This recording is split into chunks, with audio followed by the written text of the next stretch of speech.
Buenas noches, bienvenidos a una edición más del otro lado de la realidad, una edición destinada a adentrarnos en un mundo realmente fascinante, el mundo de los símbolos, de las sociedades discretas o secretas y en concreto de una de ellas, de la masonería. Estamos tan rodeados de símbolos masónicos que creo que esta noche ustedes mismos se van a sorprender de lo muy mezclada que está nuestra sociedad con la visión masónica del mundo, hasta el punto de que el billete más conocido del planeta, la moneda internacional por excelencia, el dólar, tiene un símbolo o muchos símbolos profundamente masónicos. Uno de ellos es precisamente esa pirámide que vemos en el billete, en el reverso del billete, que es la del Novo Ordum Seculorum, un símbolo que fue diseñado en 1775 con la participación de los que iban a ser presidentes de los Estados Unidos, George Washington y Benjamin Franklin. Ambos eran masones y en el caso, además de este símbolo, reflejaron una pirámide de 13 escalones con un ojo en la parte superior, que era el símbolo, o ha sido el símbolo durante mucho tiempo, del gran arquitecto del universo, el origen y el destino de la masonería. Quiero que vean también esta imagen de George Washington con mandil masónico. Forma parte de un monumento que se encuentra cerca de la Casa Blanca, sobre el río Potomac, en Washington. Pertenece a una de sus representaciones, de sus muchas representaciones como masón. De hecho, se dice que tanto la ciudad de Washington como los propios fundamentos de la Constitución norteamericana están fundamentados en principios de la masonería y hoy puede admirarse un monumento que es una logia masónica, que es el Memorial de George Washington y la sede de la Gran Logia de Alejandría número 22, donde militó precisamente George Washington y fue gran maestre de esa logia. Para hablarnos de estas cosas, tenemos en nuestra mesa de trabajo esta noche a unos invitados de excepción. Permítanme que se los presente. En primer lugar, tenemos a Ascensión Tejerina. Buenas noches. Buenas noches. Ascensión es gran maestra de la Gran Logia Simbólica Española, aunque en la vida civil, digamos que eres asesora fiscal. Es bastante atípico, dentro de la imagen que nosotros tenemos de la masonería, que haya una gran maestra mujer. Pues sí, en España es bastante atípico. De momento soy la única que hay, aunque en otros países sí hay grandes maestras que son mujeres, sobre todo en la masonería femenina, que evidentemente tienen que ser mujeres. Pero aquí en España es por primera vez que una mujer accede a la gran maestría. Veíamos antes a George Washington con su mandil masónico en una imagen que seguramente a muchos de ustedes les habrá parecido sorprendente. En otros países el ser masón es algo que se luce con, digamos, sin ningún problema, sin ningún recato. Aquí, en cambio, en España esto no ha sido así durante mucho tiempo. Ahora quizá es cuando comienza a abrirse más la masonería. ¿Esto por qué ha sido así? Bueno, principalmente por la represión que ha habido durante la dictadura en contra de la masonería, ¿no? Se nos ha perseguido constantemente, incluso hasta erradicarla totalmente del país. Entonces, la diferencia está que en esas otras países donde hay una democracia consolidada, pues la masonería está como una organización más ocupando su espacio en la sociedad. Sin embargo, en España, pues no fue así por esa represión del franquismo contra nosotros. Y después, en todo este tiempo que ya llevamos trabajando, pues hubo unos principios muy duros donde decir que eras masón todavía tenía unas connotaciones muy negativas que hacía que muchos no pudiesen decirlo. Hoy eso ya está cambiando. Hoy, está cambiando, afortunadamente, sí. Claro. Tenemos también en nuestra mesa de trabajo a Javier Otaola. Javier es licenciado en Derecho, masón desde 1979 y autor de este libro, La metáfora masónica. Javier, has sido además ex gran maestro, eres ex gran maestro de la Gran Logia Simbólica Española, el maestro que precedió precisamente a Ascensión Tejerina, porque esto se hace por elección, es decir, podríamos de alguna manera asociar casi incluso los fundamentos de la democracia con la masonería, ¿no? En muchos aspectos.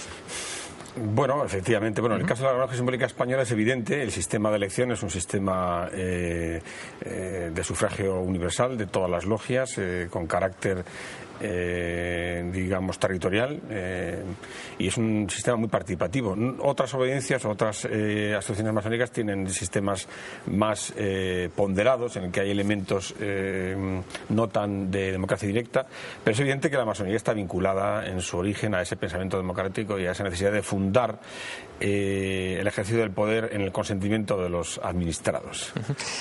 Quiero de todas maneras que ustedes viajen con nosotros a los orígenes de la masonería. La masonería está llena de misterios que hay que buscarlos en la época de la construcción de las catedrales, incluso en el Antiguo Egipto, en la época de construcción de las pirámides. Todo esto dota a la masonería de un entorno muy sugerente. Y para hablarnos de esto, hemos traído también a esta mesa de trabajo a Ignacio Merino. Él es escritor, está especializado sobre todo en cuestiones históricas, es colaborador de numerosas revistas históricas, y por primera vez esta noche él ha dado el paso de presentarse aquí ante ustedes como masón. Él es miembro de la logia Hermes Tolerancia número 8 de Madrid. Buenas noches. Buenas noches. Ignacio Merino, me gustaría preguntarte por esos orígenes míticos de la masonería, porque por un lado está la masonería, digamos, tradicional. Masón es una palabra francesa que significa albañil, pero por otro lado está la masonería especulativa, que sería la moderna masonería a la que tú perteneces, que, digamos, surge en 1717, ¿no?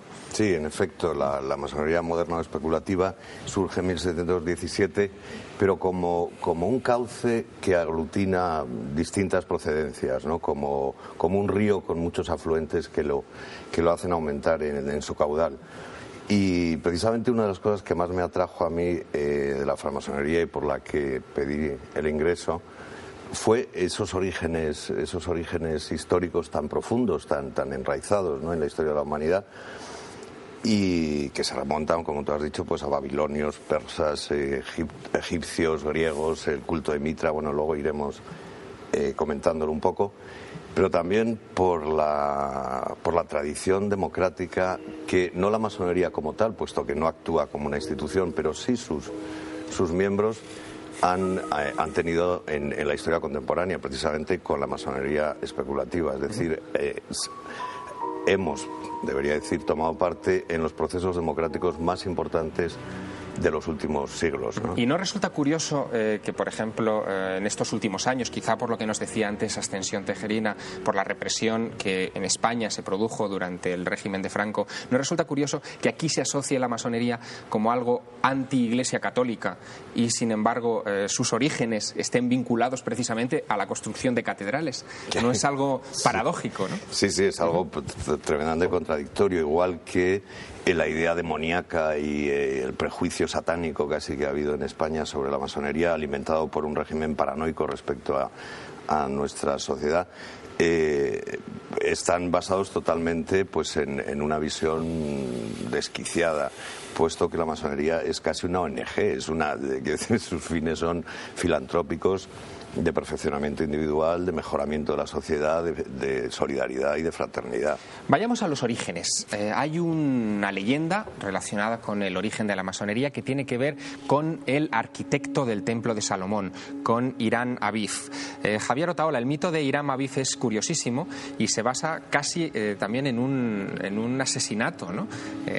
Cuéntanos un poco sucintamente este mito, porque luego les quiero mostrar a ustedes unas imágenes muy especiales.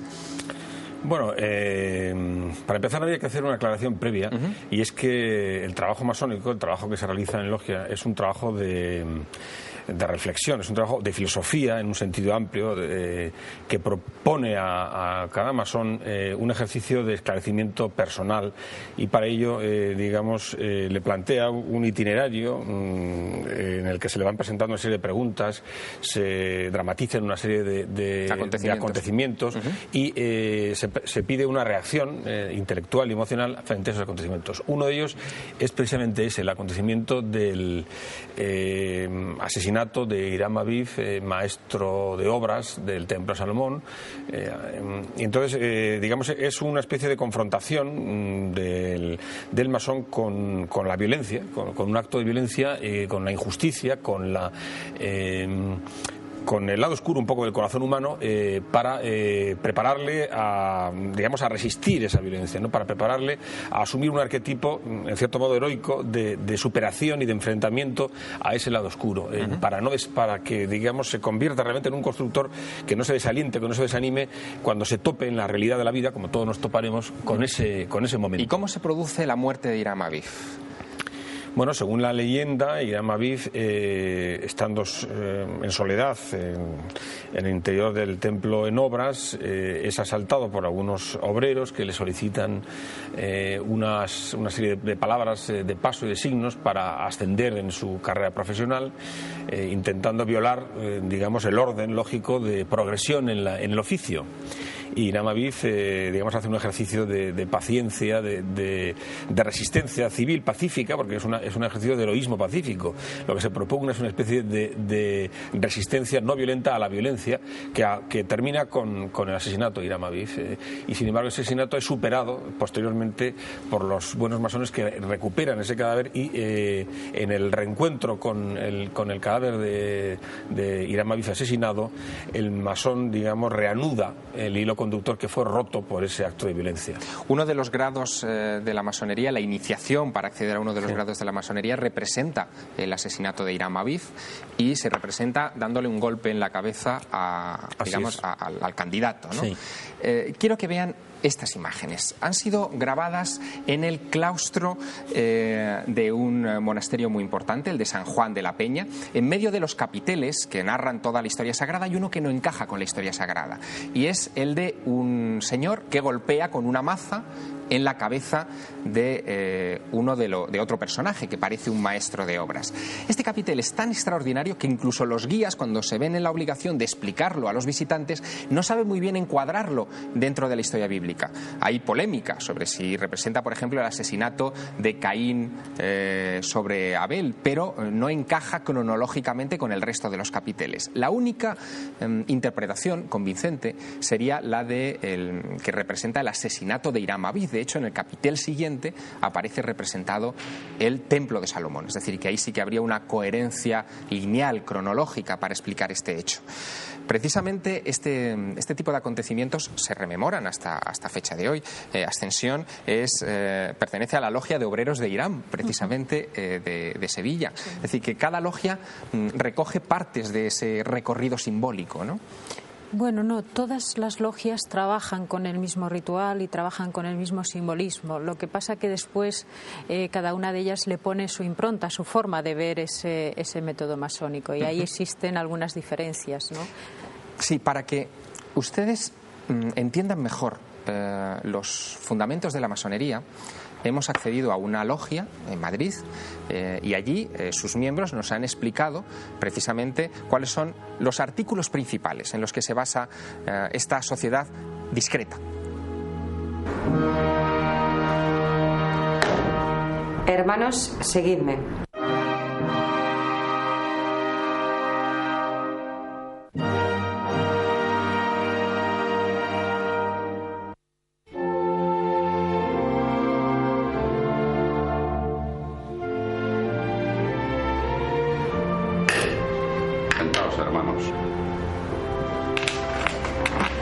Hermanos, vamos a dar lectura a los principios generales de la orden masónica.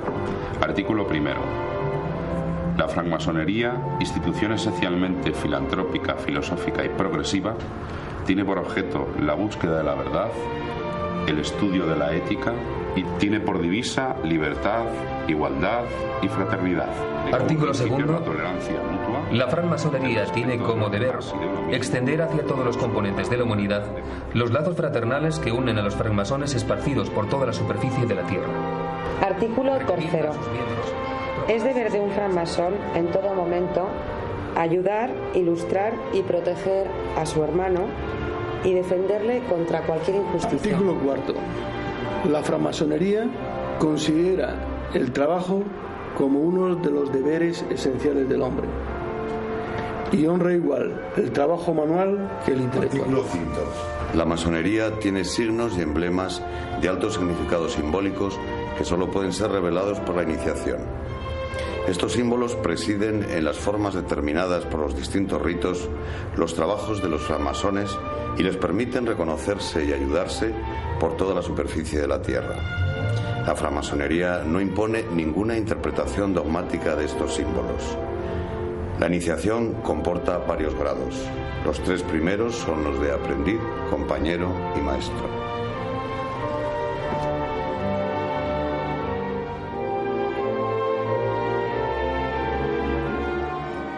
El complejo y rico universo de los símbolos masónicos será objeto de nuestros siguientes minutos, dentro de unos instantes, después de la publicidad.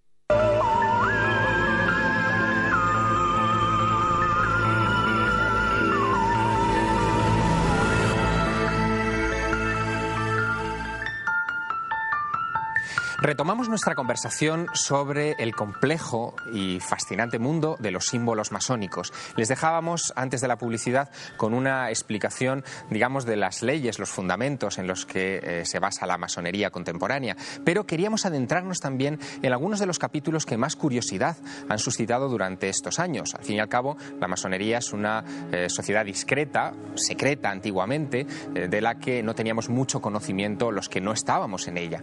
Y precisamente para hablarnos de uno de sus aspectos más interesantes, el de la iniciación, quería preguntarle a Ascensión Tejerina cómo es ese ritual de iniciación cuando alguien ingresa en la masonería.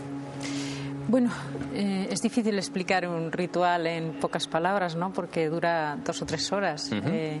Yo diría que un ritual es un discurso simbólico que pone unas herramientas en manos de la persona que se está iniciando y le da unas pautas para que luego, una vez pasado ese ritual, pueda ir reflexionando sobre ellas y pueda ir evolucionando y pueda ir comprendiéndolo, ¿no? Entonces el ritual es un drama que se escenifica y que trata de enseñarle todas esas pautas a la persona que las está viviendo. Es una vivencia. Un drama que consiste básicamente en la muerte y resurrección casi a una nueva vida, una nueva comprensión del iniciado, ¿no? Sí, simbólicamente hablando. Simbólicamente, y depende de los grados. En uno eso está más evidente y en otros está menos. Pero sí, siempre está ese componente de muerte hacia una nueva vida, hacia una nueva forma de encararte al mundo y de ser tú mismo, ¿no? Tenemos estas imágenes que corresponden a una de esas ceremonias de iniciación. El neófito, por lo que veo, es guiado con los ojos vendados, ¿no? hacia el centro de la logia. Sí. Después se le desvendará y a partir de ese momento ya es una persona con una nueva visión. Entra con los ojos vendados por 2 razones. Uno, porque va buscando la luz, viene desde la oscuridad y está en la oscuridad. Y otra, porque también hasta el último momento que se le quita la venda siempre tiene la oportunidad de irse, de tomar la decisión de irse y, bueno, pues sin tener ningún compromiso con las personas que están allí. Pero principalmente es porque viene desde la parte oscura y va buscando la luz. Cuando se le quita la venda, automáticamente ve a todos los hermanos que están en la logia, que además le muestran su fraternidad en ese momento. Javier Otaola, esto es también característico de las sociedades religiosas o de las religiones antiguas, es decir, lo encontramos también, estos ritos iniciáticos, desde el antiguo Egipto hasta Grecia. El proceso es casi idéntico, ¿no? El proceso de iniciación. Hombre, no soy experto en todos los rituales de sociedades mistéricas y de religiones, pero sí, en realidad la experiencia iniciática es una experiencia muy humana, que se manifiesta toda vida vivida con un ojo alerta, con una conciencia despierta, es en realidad un proceso iniciático. Iniciación no es ningún acontecimiento mágico o sacramental, sino que es toda aquella experiencia, conocimiento, encuentro, o realidad que tiene tiene capacidad para transformarnos, que nos hace distintos a como éramos antes de pasar por ese trance, ¿no? Entonces la vida está llena de iniciaciones espontáneas, el descubrimiento de la sexualidad en la adolescencia, el primer trabajo, la enfermedad o la muerte de una persona querida, el encuentro con la belleza. Fíjate, perdona, sí, Javier, que esta iniciación es ritual y por lo tanto obedece a unos parámetros fijos generalmente. Lo que cambia es la experiencia subjetiva, claro, del iniciado. Y efectivamente en la masonería recogemos algunos aspectos de iniciación muy antiguos, ¿no? En el Eleusis, por ejemplo, todos los ritos mistéricos ya se hacían cosas muy parecidas, se despojaban de los metales los que se iniciaban, que es algo que se sigue haciendo en masonería, por ejemplo, o entre los gnósticos, todos los 3 grados de purificación, perfección, iluminación. Fíjate, hay otra cosa muy curiosa, las logias, como vemos aquí en estas imágenes, los techos de las logias suelen estar pintados de azul con estrellas, que es igual que sucede en los templos egipcios, que por cierto tú visitaste Egipto hace poco y lo pudiste comprobarlo, ¿no? Efectivamente, y los de Mitra, por ejemplo, los templos del mitraísmo pues tienen la misma construcción que los masónicos, es una bóveda celeste orientada hacia oriente. Y pues también ha recogido la masonería este diseño, digamos, para su... Ignacio Merino, hemos visto en esas imágenes de la iniciación anterior que los que participaban llevaban una serie de prendas inusuales. Una de ellas, la más típica, la más famosa, es el mandil masónico que veíamos también en George Washington al principio del programa. Nos has traído algunas muestras. Te rogaría, por favor, que nos los explicaras un poco, ¿no? Pues sí, bueno, en primer lugar, ese mandil blanco que vemos en el vídeo es el mandil de aprendiz, que originalmente era de piel de borrego. Y que creo que en sitios como en Inglaterra, Estados Unidos, aún se conserva de esa forma original. Nosotros en este tremendo display que hemos hecho aquí no incluimos el mandil blanco, sino unos de grados mayores, de maestros. ¿Nos los puedes mostrar? Sí. Pues sí, por ejemplo, este o este otro. Y que naturalmente se utilizan durante los ritos.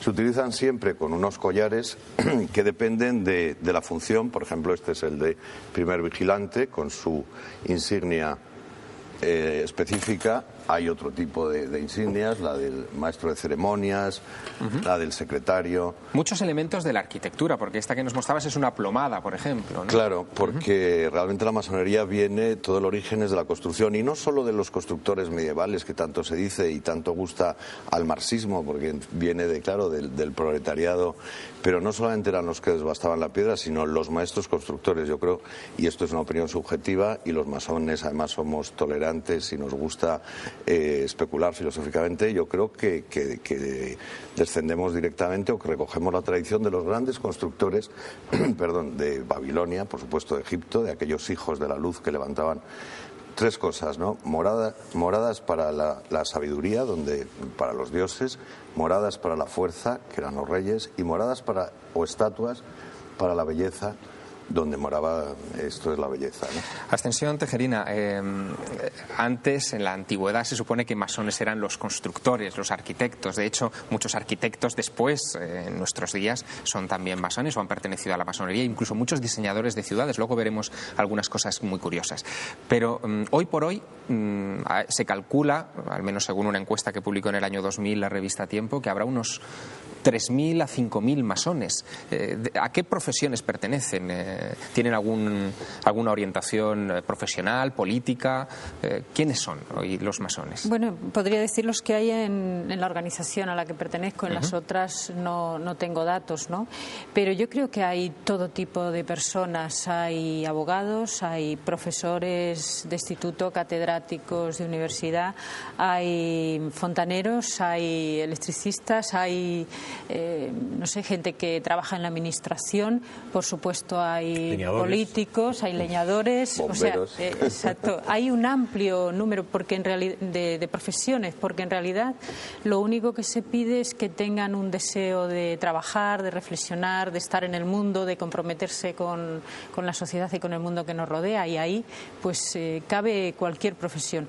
Tiene que tener un mínimo de capacidad para la reflexión y para el entendimiento de los trabajos que se debaten en la logia. Pero eso es lo máximo que se puede pedir, ¿no? Tan amplio espectro social forzosamente ha dejado huellas en todas partes. Símbolos masónicos, nombres masónicos se encuentran prácticamente en todos los lugares. En Madrid también. Hay un Madrid masónico. Probablemente ustedes hayan paseado por sus calles y no se hayan dado cuenta de la vinculación que tienen con algunos de los símbolos que tenemos esta noche desplegados sobre nuestra mesa de trabajo. Por ejemplo, nombres de calles. Ignacio Merino, en la zona de la Latina hay un montón de calles como esta, Mediodía Grande, que es un término masón, Mediodía Chica, la calle de Luciente, de Oriente. Todos estos son términos masónicos muy específicos, ¿no?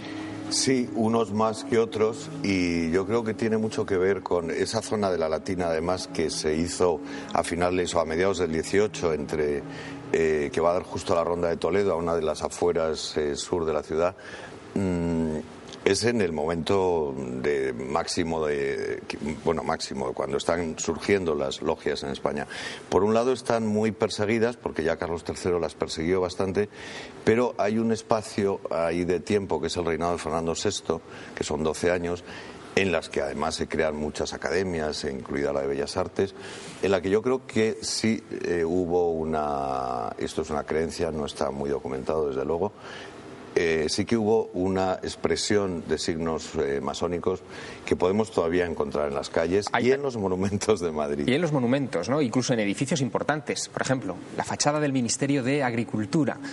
Ahí encontramos algunos elementos realmente significativos, sobre todo a la entrada, ¿no? Por ejemplo, tenemos la maza, tenemos la escuadra. ¿Son cosas que se colocan ahí por azar o tú crees que hubo una intención masónica de alguna manera? Bueno, aquí hay varias interpretaciones. Efectivamente, estas cariátides pueden representar simbólicamente los oficios, y al mismo tiempo es en otra época de esplendor masónico, como es el final del 19 o el último tercio de esplendor masónico en España, porque con la Primera República hubo un florecimiento, quiero decir, paralelamente a la Primera República hubo un florecimiento inmenso.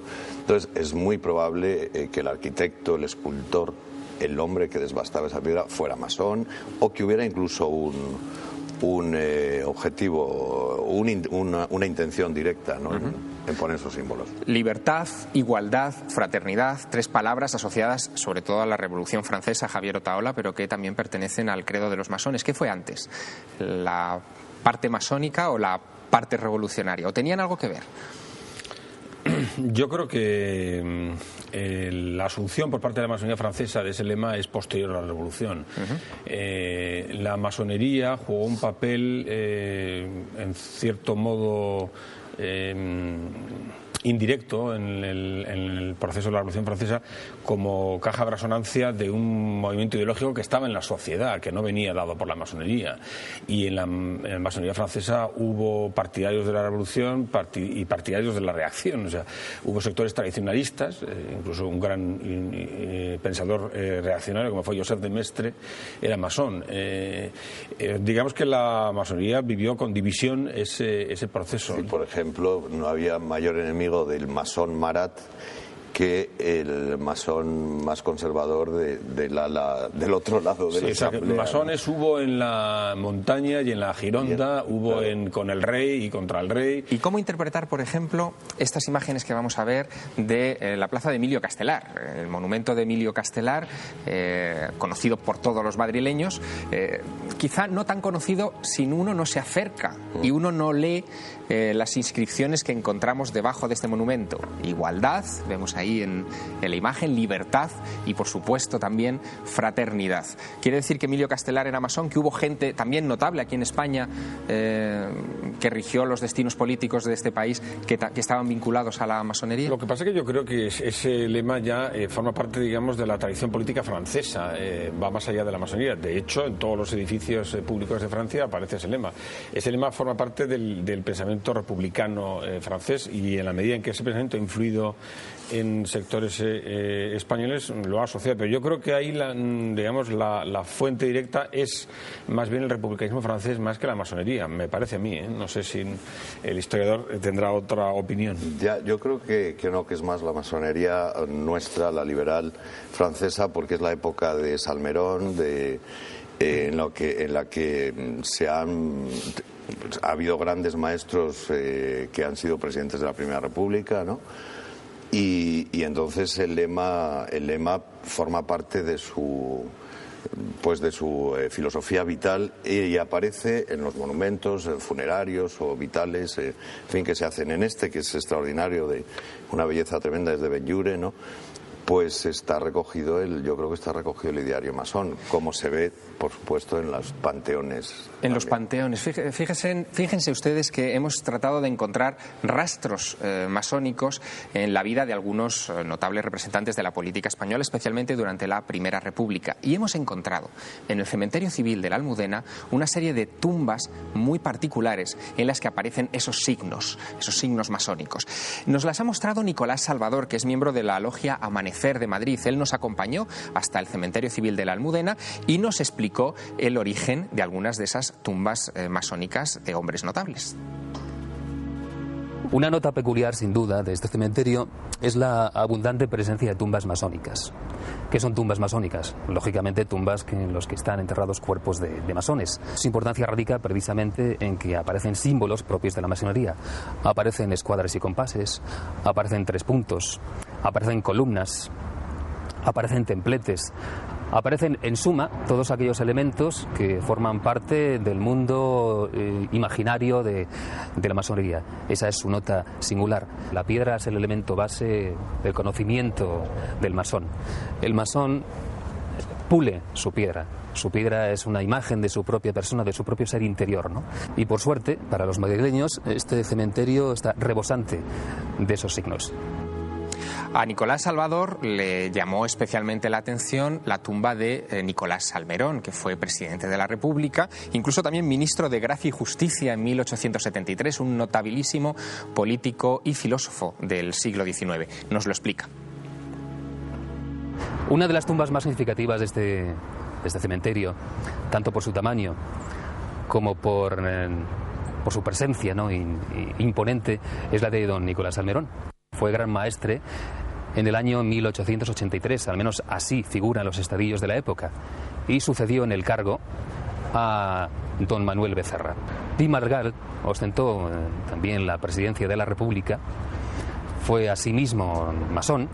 Desconocemos exactamente en qué obediencia militó, entre otras razones porque durante el periodo oscuro del franquismo, pues una gran parte de la documentación que obraba en las logias, en poder de las logias, pues fue lógicamente eliminada. Don Ramón Chis también fue una figura preeminente de la masonería española, fue figura asimismo del libre pensamiento, y se puede observar como su tumba recoge prácticamente una síntesis de la simbología masónica. En ella aparecen los 3 puntos, en ella aparece el triángulo, es una tumba sólida, una tumba que pretende ser una especie de nave hacia la eternidad. Javier Otaola, ¿no resulta llamativo imaginarse a personajes tan notables como estos de los que nos hablaba Nicolás Salvador, haciendo esos rituales, poniéndose el mandil masónico? ¿Cuál es la función exacta del ritual? Es decir, a ojos de un profano queda como un poco chocante, ¿no?, incluso casi ridículo, ¿no? Sí, pues es cierto, en realidad ese es el objetivo, aunque pueda parecer paradójico. En realidad, al menos desde mi punto de vista, porque la masonería admite aproximaciones muy diversas, el fin último del método masónico, esa dramatización, esa utilización de símbolos y de ritos, es precisamente ese, el de desfamiliarizarnos de las máscaras sociales en las que nos protegemos en nuestra vida ordinaria, que consumen en realidad nuestra capacidad de ser originales, que nos, digamos, troquelan en función de presiones externas a nosotros y que nos impiden llegar a dialogar con lo más genuino de nosotros mismos. Para que una persona, digamos, pueda llegar a esa intimidad consigo mismo, tiene de alguna forma que liberarse, aunque sea metodológicamente, de esa superestructura que nos impone en la vida cotidiana y el mundo profano, ¿no? Y para, digamos, llegar a ese efecto es preciso pasar por ese trance, por ese ritual que es socialmente incorrecto desde todo punto de vista, porque eso supone un acto de confianza, supone, en cierto modo, privarte de las defensas sociales con las que tú funcionas en la vida ordinaria y jugar un juego en el que, como fin último, está el encontrarte contigo mismo después de haber superado esas máscaras sociales en las que tú vives. Tú podrás ser presidente de la República, podrás ser catedrático, podrás ser fontanero, podrás ser lo que seas, pero esas máscaras sociales, esos ropajes sociales no definen tu ser último, tu originalidad personal. Esa originalidad personal la tendrás que encontrar después de liberarte de esas máscaras y toparte contigo mismo. Para eso está ese ritual. Además de políticos, también en la masonería ha habido intelectuales notables. A ti te ha interesado, Ignacio Merino, una parcela muy concreta de esos intelectuales españoles que estaban vinculados también a la masonería. Háblanos, sobre todo eran los vinculados a la institución libre de enseñanza, ¿no? Sí, y los krausistas, porque el origen en España son los seguidores de Krause de mitad del siglo XIX y que luego en la segunda oleada de ese krausismo fundan la institución libre de enseñanza.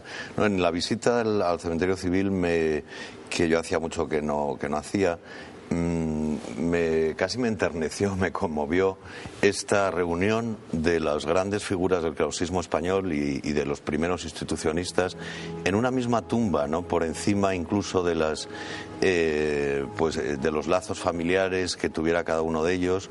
Están reunidos como templarios o como miembros fraternos de una orden que en este sentido era el ideal de la humanidad, como se llamaba la obra de Krause, y que les lleva hasta esta sencillísima tumba común en el que están pues Ángel del Río, el gran iniciador del krausismo en España, hasta Gumersindo Azcárate, pasando por Bartolomé Cosío, etcétera. Me impresionó mucho realmente. ¿Y cómo se explica que, siendo, digamos, columnas de la cultura y de la sociedad en algunos países, desde luego sobre todo en España, la Inquisición primero, la Iglesia también después, el régimen de Franco un poquito más tarde, digamos que tuviera una lucha tan feroz contra la masonería?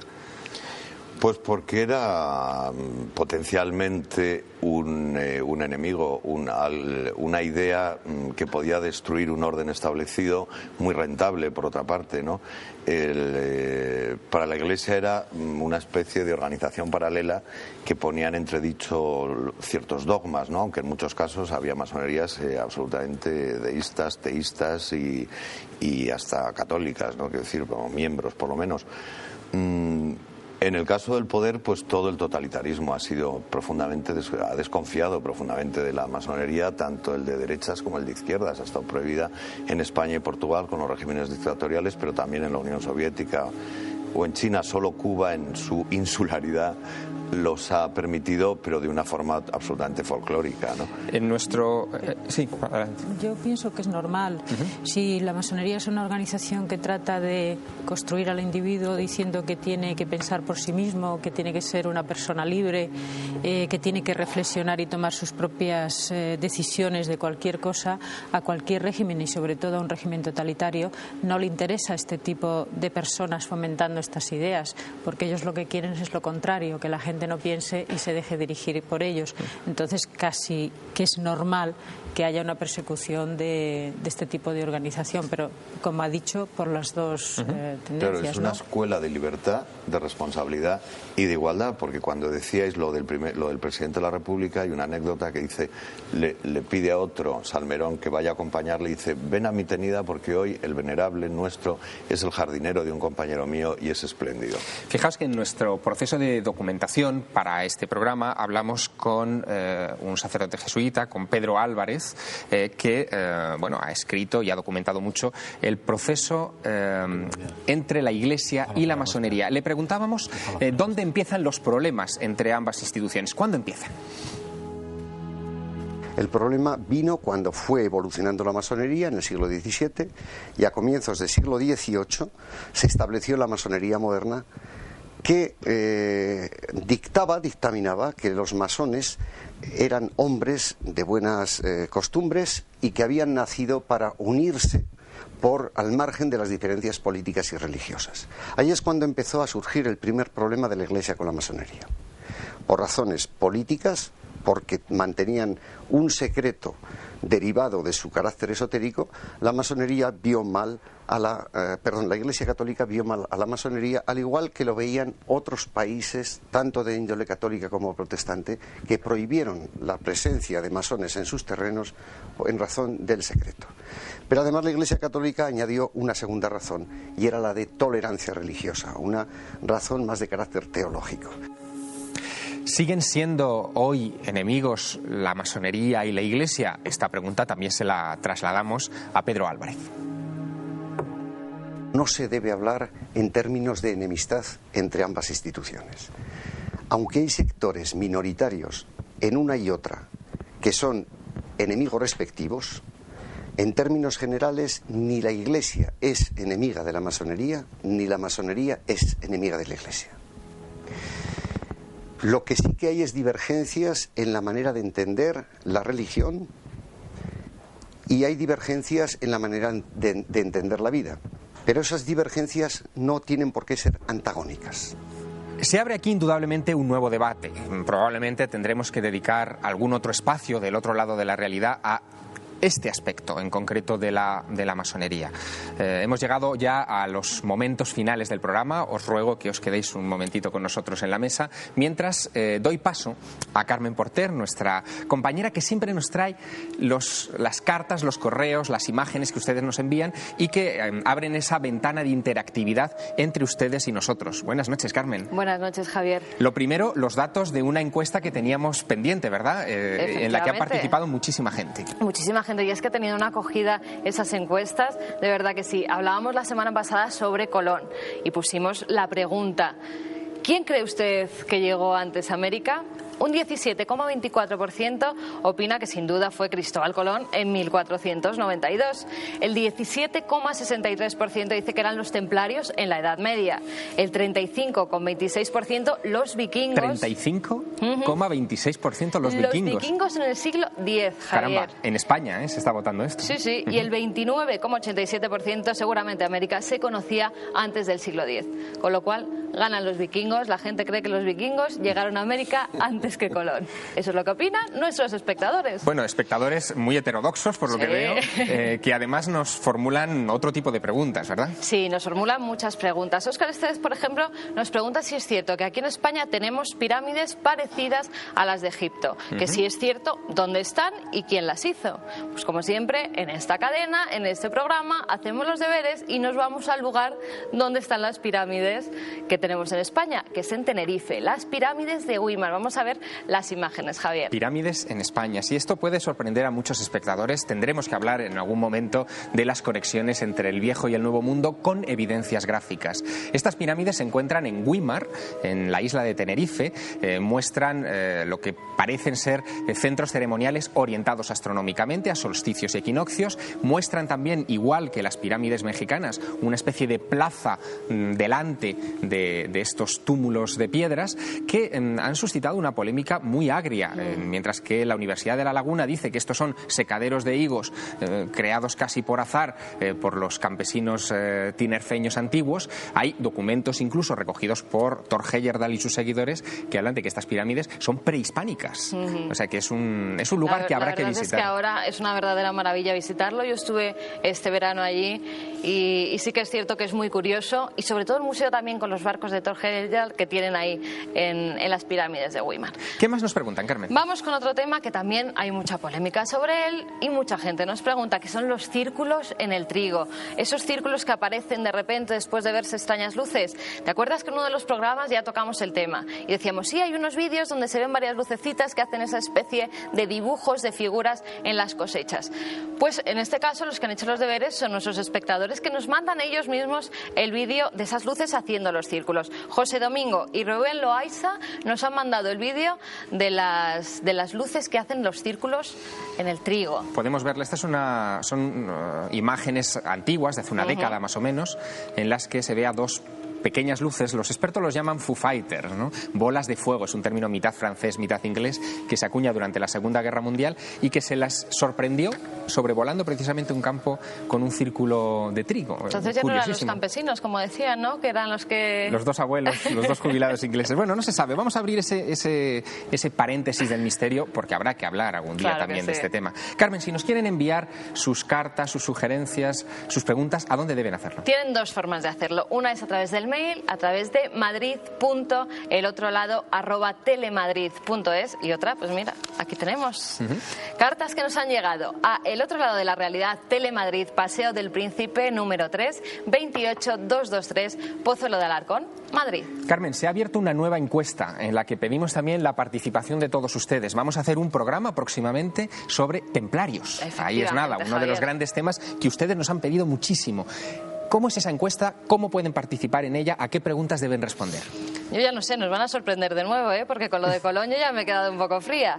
Pues bien, tienen que ir a la página de Telemadrid, www.telemadrid.es. Allí van a nuestro programa, El Otro Lado de la Realidad, y pinchan en encuesta. En encuesta le va a salir: ¿qué cree usted que encontraron los templarios en Jerusalén que les hizo tan poderosos? Y tienen 4 opciones: una que es el tesoro del rey Salomón, la otra, por supuesto, el Arca de la Alianza, el Santo Grial que utilizó Jesucristo en la Última Cena, y otro, pues nada, los orígenes de los templarios son un simple mito, Javier. Carmen, no nos digas qué es lo que vas a votar tú. Voten ustedes a través de esa página www.telemadrid.es y participen con nosotros, ayudándonos a conocer cuáles son sus opiniones, que ya hemos visto que, por cierto, son bastante heterodoxas. ¿Cómo heterodoxos han sido los invitados esta noche en esta mesa de trabajo? Debo agradecer a Ascensión Tejerina que nos haya acompañado esta noche en El Otro Lado de la Realidad. Muchas gracias. A Javier Otaola y también, por supuesto, a Ignacio Merino, que también es un experto en templarios y que nos gustará ver en una próxima mesa de trabajo en este programa. Y me quisiera despedir de ustedes contándoles una pequeña historia. Se encuentra en un texto masónico, en el manuscrito Dumfries número 4. Se encuentran 2 personas, una le dice a la otra: ¿dónde está la llave de vuestra logia?, preguntándole por el secreto de la masonería. Y el iniciado responde: en una caja de huesos cubierta de rugoso pelo. Decid sus características. Mi cabeza es la caja, mis dientes son los huesos, mis cabellos son el pelo, mi lengua es la llave. Es decir, el secreto de la masonería, como casi hemos visto esta noche aquí, se encuentra dentro del ser humano. Buenas noches.